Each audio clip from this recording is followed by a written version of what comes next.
The Ugliest Man. And again, Zarathustra's feet ran over mountains and through woods, and his eyes kept seeking. But he whom they wanted to see was nowhere to be seen, the great distressed one who cried out.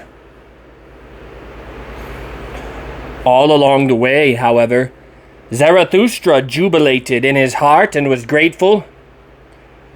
"What good things," he said, "has this day given me to make up for its bad beginning? What strange people I have found to talk with. Now I shall long chew their words like good grains. My teeth shall grind them and crush them small, till they flow like milk into my soul."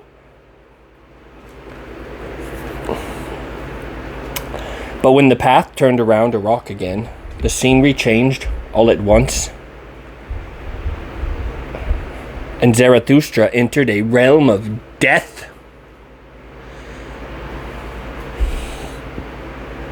Black and red cliffs rose rigidly. No grass, no tree,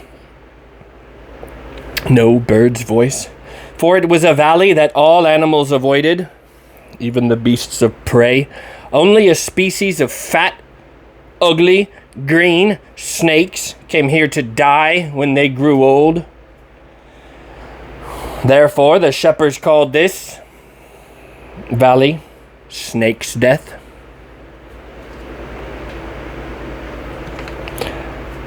Zarathustra, however, sank into a black reminiscence, for he felt as if he stood in this valley once before, and much that was grave weighed on his mind.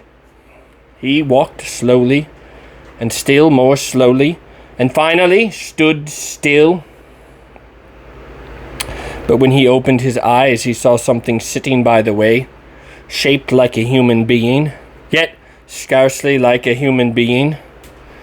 Something inexpressible, and all at once a profound sense of shame overcame Zarathustra for having laid eyes on such a thing.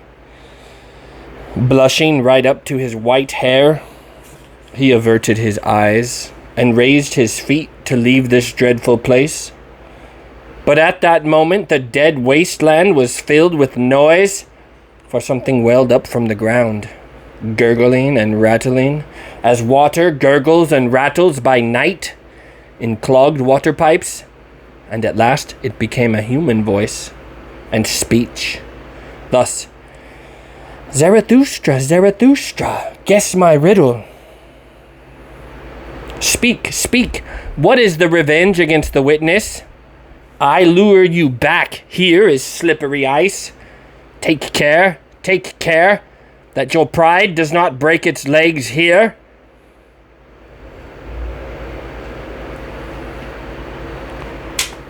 "You think yourself wise, proud Zarathustra?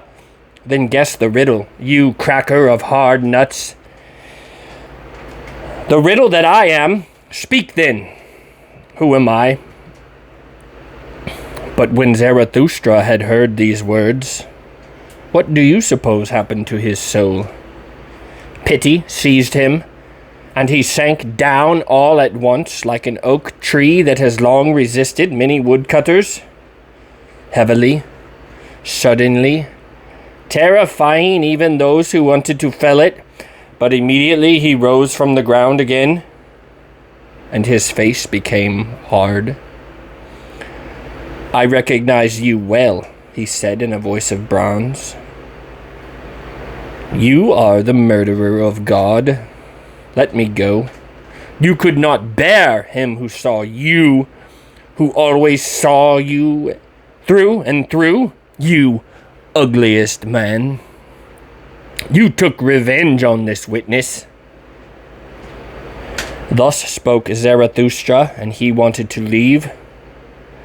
But the inexpressible one seized a corner of his garment and began again to gurgle and seek for words. "Stay," he said finally. "Stay. Do not pass by. I have guessed what axe struck you to the ground. Hail to you, O Zarathustra. You have guessed. I know it well, how he who killed him feels. The murderer of God. Stay, sit down here with me. It is not for nothing. Whom did I want to reach, if not you? Stay, sit down, but do not look at me. In a way that honors my ugliness, they persecute me. Now you are my last refuge. Not with their hatred, not with their catchpoles. I would mock such a persecution and be proud and glad of it. Has not all success hitherto been with the well persecuted? And whoever persecutes well learns readily how to follow, for he is used to going after somebody else. But it is their pity. It is their pity that I flee, fleeing to you. O Zarathustra, protect me. You, my last refuge, the only one who has solved my riddle. You guessed how he who kills him feels. Stay, and if you would go, you impatient one, do not go the way I came. That way is bad. Are you angry with me that I have even now stammered too long and even advise you? But no, it is I, the ugliest man, who also has the largest and heaviest feet. Where I have gone, the way is bad. I tread all ways till they are dead and ruined.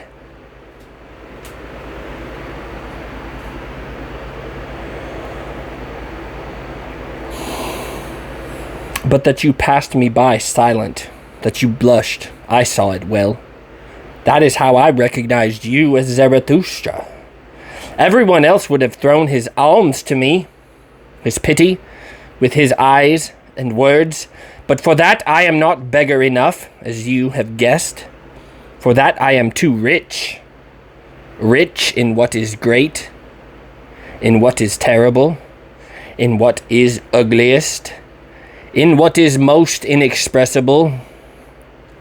Your shame, Zarathustra, honored me. With difficulty I escaped the throng of the pitying to find the only one today who teaches pity is obtrusive. You, O Zarathustra, whether it be a god's pity or a man's. Pity offends the sense of shame, and to be unwilling to help can be nobler than that virtue which jumps to help. But today that is called virtue itself among all the little people. Pity. They have no respect for great misfortune, for great ugliness, for great failure. Over this multitude I look away as a dog looks away over the backs of teeming flocks of sheep. They are little grey people, full of good wool and goodwill. As a heron looks away contemptuously over shallow ponds, its head leaning back, thus I look away over the teeming mass of grey little waves and wills and souls. Too long have we conceded to them that they are right, these little people, so that in the end we have also conceded them might. Now they teach good is only what little people call good. And today, truth is what the preacher said, who himself came from among them. That queer saint and advocate of the little people, who bore witness about himself, I am the truth. This immodest fellow has long given the little people swelled heads. He who taught no small error when he taught, I am the truth. Has an immodest fellow ever been answered more politely? You, however, O Zarathustra, passed him by and said, No, no, 3 times no. You warned against his error. You, as the first, warned against pity. Not all, not none, but you and your kind. You are ashamed of the shame of the great sufferer, and verily, when you say, From pity a great cloud approaches, beware, O men, when you teach all creators are hard, all great love is over and above its pity. O Zarathustra, how well you seem to me to understand storm signs.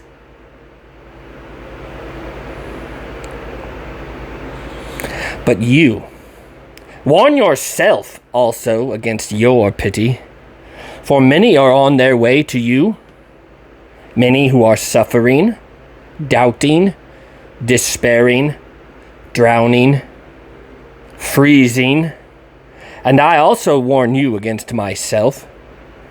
You guessed my best, my worst riddle, myself and what I did. I know the axe that fells you. But he had to die. He saw with eyes that saw everything. He saw man's depths and ultimate grounds, all his concealed disgrace and ugliness. His pity knew no shame. He crawled into my dirtiest nooks. This most curious, over-obtrusive, over-pitying one had to die. He always saw me. On such a witness, I wanted to have revenge or not live myself.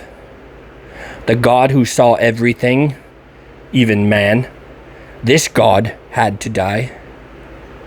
Man cannot bear it that such a witness should live.